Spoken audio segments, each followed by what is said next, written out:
এদিক থেকে হচ্ছে এটা হচ্ছে এদিক থেকে হচ্ছে কক্সবাজার থেকে টেকনাফের উদ্দেশ্যে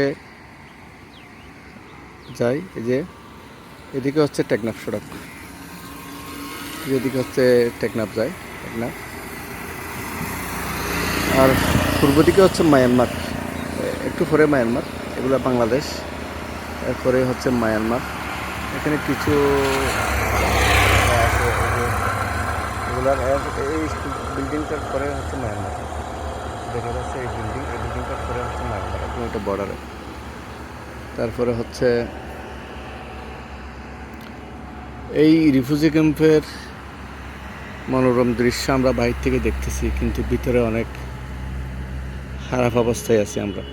বিভিন্ন এদের যে ময়লা আবর্জনা, এই যে খাল, এই যে বালুখালী খাল, এই খাল দিয়ে আসে, এদের যে লক্ষ লক্ষ রোহিঙ্গার ময়লা আবর্জনা, স্বাভাবিক এটা।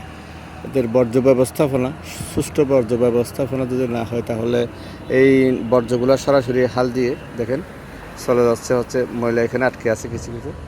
আমি কিছুদিন আগে একদম বিষাক্ত এই খালের চিত্র ভিডিও করছিলাম। এখন হচ্ছে যেহেতু হচ্ছে বৃষ্টি হচ্ছে, তাই এগুলা ধুয়ে না নদীতে চলে যাচ্ছে, আরও ভয়াবহ অবস্থা। যে দেখেন এই বিষাক্ত ময়লাগুলো সব রোহিঙ্গা ক্যাম্পের পর। আমার কথা হচ্ছে রোহিঙ্গা ক্যাম্পে একটু সুষ্ঠুভাবে বর্জ্য ব্যবস্থাপনা থাকার দরকার। এদের ড্রেনেজ ব্যবস্থাপনা, ড্রেনেজটা সরাসরি নদীতে এই ছোট্ট খালে নামিয়ে দেওয়া হয়েছে। এটা কর্তৃপক্ষের নজর দেওয়া একান্তই জরুরি মনে করছি আমি। এটা হচ্ছে একদম কক্সবাজার জেলার উখিয়া উপজেলার সর্ববৃহৎ রোহিঙ্গা ক্যাম্প ফালংখালী ইউনিয়নে অবস্থিত। আমি বালুখালী এই নতুন ব্রিজের উপর থেকে ভিডিওটা করছি। অসংখ্য ধন্যবাদ সবাইকে।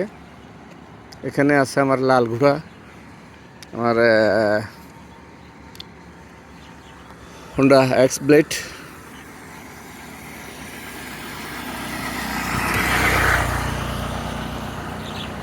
হচ্ছে আমার হোন্ডা এক্স ব্লেড, আমার লাল ঘোড়া। এখানে মাছ চাষ হচ্ছে সম্ভবত, প্রাকৃতিক সাধারণ দৃশ্য। এখানে হচ্ছে আমার লাল ঘোড়াটা আছে। ওকে, ধন্যবাদ সবাইকে, ভালো থাকবেন। এটা হচ্ছে উমবাড়িজা বলি আমরা, গুলফাতার ছাউনি আগে অনেকে হয়তো দেখছেন গ্রামে গঞ্জে। নতুন প্রজন্ম এটা চিনে না, এটা নিয়ে ঘরের ছাউনি দেওয়া হতো, আমরা দেখছি ছোটোকালে। এটা অনেক ঠান্ডা গুলফাতার ছাউনি, 1 বছর বা 2 বছর পর পর পরিবর্তন করা লাগতো। আর গুলফাতার ফলও অনেক মিষ্টি, অনেক সুস্বাদু হয়, পুষ্টিকর। এটা মাঝে মাঝে কিছু গুলফাতা এখানে দেখা যায়, গুলফাতার। ওকে, ভালো থাকবেন সবাই। আসসালামু আলাইকুম। আসসালামু আলাইকুম। রোহিঙ্গা অধ্যুষিত কক্সবাজার জেলার উখিয়া উপজেলার ফালংখালী ইউনিয়নের বালুখালী নতুন ব্রিজ, এটা নতুন। এদিকে হচ্ছে রোহিঙ্গা ক্যাম্প, পাশেই দেখতে পাচ্ছেন। একটু জুম করে দেখাই রোহিঙ্গা ক্যাম্প, এগুলো হচ্ছে রোহিঙ্গা ক্যাম্প। একদম জুম করে যদি দেখায়,